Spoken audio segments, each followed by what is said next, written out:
Sasa kuna video, acha tuzungumzie hapa video ambayo inazidi kutrend sana katika mitandao ya kijamii, na nikaona si vibaya kuizungumzia hii video. Huyu jamani Comed ambaye amekuwa akiangalia sifa za wasanii na kuandika kichwa cha habari jinsi msanii fulani alivyoumwa. Sasa leo ameweza kumzungumzia msanii Harmonize. Ningependa kushare na wewe, alafu niambie wapi amekosea, wapi amepatia.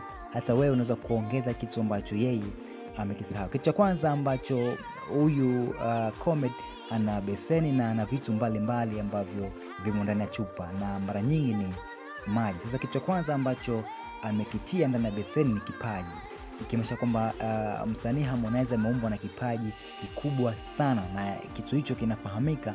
Harmonize ni mzuri katika uandishi wa nyimbo kali. Msanii Harmonize akiandika nyimbo, basi inakuwa imetulia na inakuwa hit song.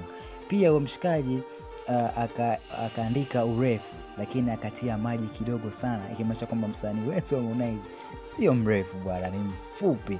Kumbe kwamba katika uumbaji wake Harmonize hakuweza kupewa urefu. Lakini pia akaendelea sifa, basi akatia kidogo maji kidogo, kwa sababu msanii Harmonize tunamfahamu kama pia ana sifa kidogo za kuvimba vimba vile, unajua. Na pia sasa katika issue ya kupenda shepu, huyu mshikaji ndo akaja kumaliza, aliweza kutia maji mingi sana katika ile beseni, ikiwa na maana kwamba msanii Harmonize katika issue za shepu ni noma, anapenda sana. Ni comedy ambayo anazidi kufanya poa sana. Unaweza ku drop comment yako, ni wapi ambapo amepatia, ni wapi ambapo amekosea huyu mshikaji, alafu u drop comment yako chini. Thank you.